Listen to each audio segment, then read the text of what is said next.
Right. I need it in. I need it back. I need it up. I need it back. I need it towards you. I need it towards you.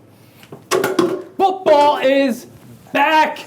What's going on? I am Kyle Scott, crossingbroad.com, joined by Bob Wankel, also of crossingbroad.com. And we have our betting preview for the Packers and the Bears. Bears -3. Before we get into it, lots of stats, drawings, more stats. Let's talk about where you can play two states. State number one, Pennsylvania. 3 books we recommend: FanDuel, Fox Bet, and Sugar House. For all of these, you can enter crossingbroad.com/their initials. By doing that, you'll activate the most current and up-to-date and best available offers at any of these sports books. crossingbroad.com/any of these. In New Jersey, DraftKings Sportsbook, William Hill, and PointsBet.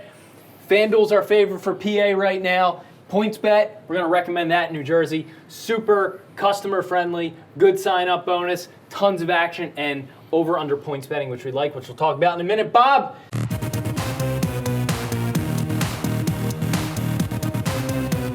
You give me a rain. All right, first thing that we want to take a look at here. Green Bay comes in, they're a 3-point underdog. Total sits at 46.5. We looked at this game from all different directions and all signs point to a Chicago cover. I am all over the Bears in this game for a multitude of reasons. First, let's just start with the contextual stuff.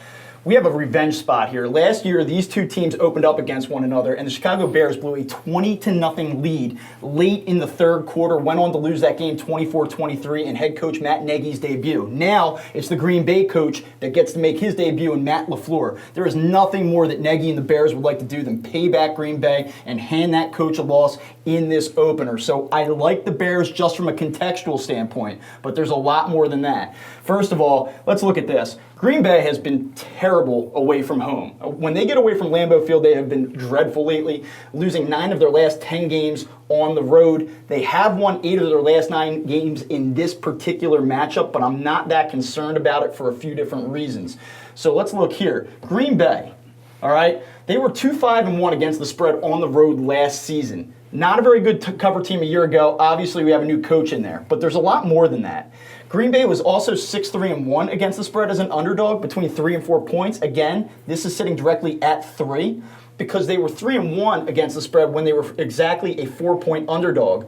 But if you back that up and you look at it when they were 3 or less, 6-9-1 against the spread. So they have not been good in short spread situations like we have in this game. Moving on, Aaron Rodgers.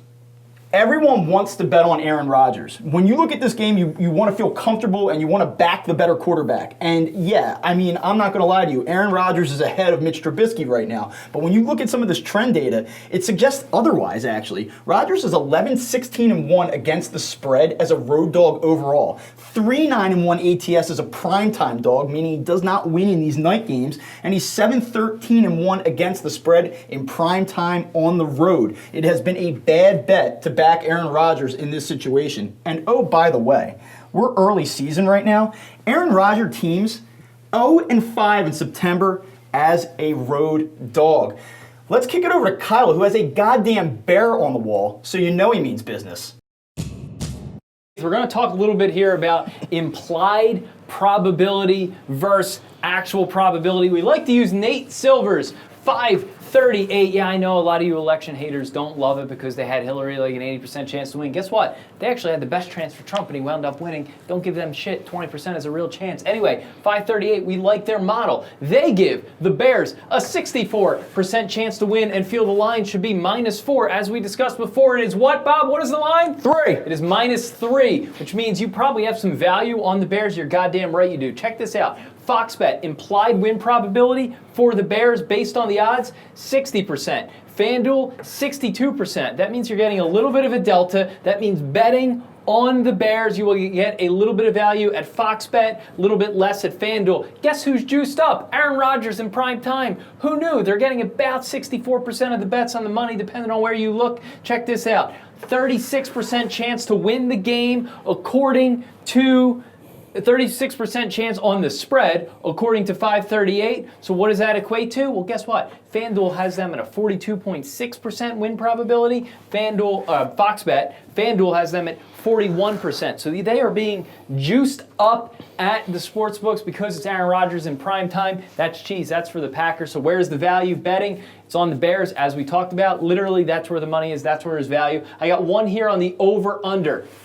Not 46.5, not a ton to take away in the early games, but these Thursday night games don't suffer from the Thursday malaise that other games do. Why? Because they didn't play last Sunday. They have all goddamn summer to get ready for this game, so these games, they do score. Check this out. Going back 2005, Week 1 Thursday games with an over-under of 50 or below, the over is 8-5. I don't really have a play here, but that is a trend that's worth looking at. It's not like one of those early season games like last year and the Eagles and the Falcons are going to stink. No, the over actually does pretty well in this spot. Bob, I'm going to throw it back to you.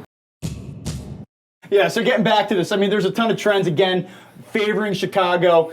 NFC North home teams that are favored by 3 points or less in division games in September, 5-0-1 against the spread when they're a 4-point favorite or higher. And again, this line could trend that way before kickoff, so you don't know. So just as a point of reference, 6-1-1 against the spread when it creeps up to 4. And of all spreads, 14-8-1 ATS. Bears are also 7-0 against the spread in their last 7 games against NFC North opponents. They were perfect last season. And Mitch Trubisky, I know that there's a little bit of a debate about what he is as a quarterback, but the guy has been straight cash.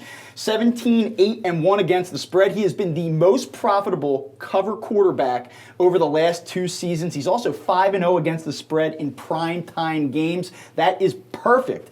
And one more thing, Chicago 6-0 against the spread under Matt Nagy as a home favorite in regular season games. They did lose to the Eagles in the postseason a year ago on the double doink.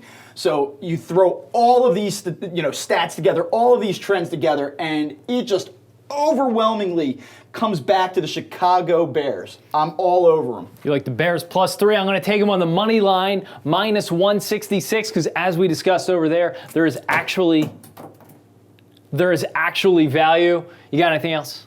No. You like what you see, subscribe down below. Give us a thumbs up. You're watching on YouTube. You want to see a video on something, leave a comment. Go to crossingbroad.com. Hit the sports betting links. Get everything you need to know about legal sports books in PA and New Jersey, along with tons of game previews like this. We even have written and podcast versions as well. Thanks for watching.